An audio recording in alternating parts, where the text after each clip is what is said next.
Guys, namin diri sa Daiso. The wife syndrome. Pili dito. Shopping. Mas kinsa rin palito niya.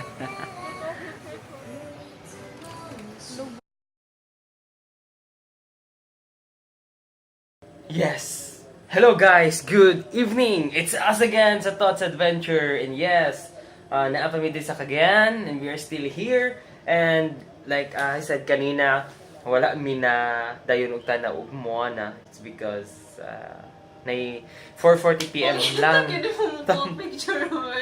And yes, as what you can see, I am using a very sensitive beauty product. And actually, I just bought it from the convenience store. Ano yung tawag ito ng product? so what yes, you're maybe wondering ano nagamit ka na. Wala, ganahan lang ko kay pilit-pilit tungod sa naong. So, mamuti magud akong naong pag mogamit ko ani pa. Karon, it's my face is very white.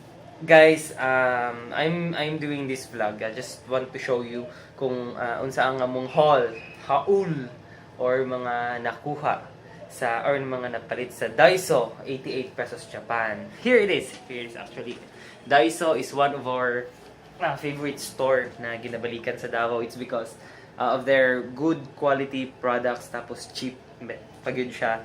Then quality syempre mo na gina-after nato mga Pinoy. So, as you can see, Tot here is also interested in Daiso. Tama ba, Tot? I'm always fun. You stupid. No. Kaya What? Your what? Let me introduce someone. Sadako. Actually, we are very happy na naapoy Daiso diri. Actually, Daiso is more, I'm sure. I'm just really a fan of the store. So, guys, first of all, actually, ang umuuna na palit is this pet supplies. Yes, it's a tali for our dog Max, our baby Max. Sa Davao, probably, I'm not sure kung magkano ni siya. Pero dun sa Daiso, napalitan mo siya sa 88 pesos lang. So, this will be used as pink lang gid kay siya, no? Among iro ba kay lalaki ba to. This will be used as tali ni Max if ever mag-travel me. So mo ni siya ang gamiton. And probably sa mga mall, I'm not sure, it's maybe 100 plus siguro, baka maabot man siya 200. But sa Daiso, nakapalit mi og 88 pesos. And next is para lang yapon kay Max, among baby Max. Actually, 88 pesos pa rin na suklay para sa mga hairy type na dogs. Ay nakasulat diri mga Japanese pero hapon man ko pero wala mo kabasaan ni. I don't understand what it means. Actually sudlay lang gyud siya mo nang gipalit nako siya kay kailangan og sudlay ang among baby Max. So it's still 88 pesos.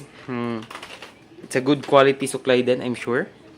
And then another one is yes, for Max pa rin, for Max. It's a towel for Max. And it's wait a minute.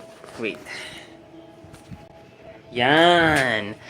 This will still be used during travel na with Max. Nani siya towel and rug. So mo na among gamiton pag dalho na mo siya. So as you can see there bones here and there are pets ang say tawag ani Mark kamot here. Yun. So, actually, it's 88 pesos pa rin. Which is a total of 88 times 3 na anami about 8, 16, 24, 240 plus for these 3 items only. So, very good quality products and okay po siya. The next item is actually ito. It's a shoe rack. Na medyo, it's quite expensive but actually having this shoe rack is actually it's not expensive at all kung 188 lang siya. Kaso 2 items ang amo ang gipalit. It's because one will be used to the house to their homeland ni Tot, and one will be used because we are planning to magbukods and gagamitin namin siya. So as you can see, this is the shoe rack. Mo ni siya ang itsura. Daghan kay sa sapatos, pare-pareha lagi ni sila nga sapatos ay. But anyway, That's all, guys. And actually, eto, 188 pesos siya for one shoe rack. It's not expensive at all for this simple shoe rack. And I think it's okay na po na siya. Here's the shoe rack. Tapos here's the towel for Max. And here's the tali for Max. And here's the suklay for Max. So, for those 5 items, we spent a total of 600 pesos only. So, Tot, what can you say about our haul? Ito mga napalit sa Daiso. I need to pee. Huh. Hello guys. Yes, thank you so much. Well, I can feel the what do you call this? It's like biting my skin off. Dili na makalihok tarong akong baka. Di nakakasmile. Anyway, guys, yun nga. Yun, here's the products. Ito yung mga na-haul or mga nakuha namin from Daiso. And we are grateful for it. Although it's quite medyo hindi siya masyado expensive. Medyo expensive gihapon kasi 600 plus mo namang nabayaran. Anyway, it's a good good thing na napalitan. It's quality. So yun guys, thank you so much. I know wala mi na dayon sa pagtanaw movie. So na-proceed na lang mi sa tawagan ni sa Daiso. Nakita na namin kasi mapalit. Actually, we were planning to have something to eat sana kaso lang mag-close na po ang Centrio. So nag-decide na lang yun mi na mato sa Daiso. So after that, we proceed here back in our hotel room. So that nibalik na mi dire and that's all. Muna ni siya. So guys, thank you so much. Please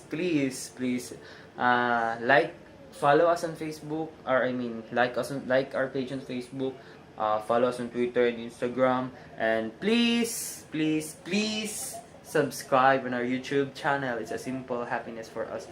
Thank you so much guys. I really appreciate it. Tanggalo na ako taod-taod kay muragahi nigid kayo. Murag nagbato. Thank you. Goodbye. Good night.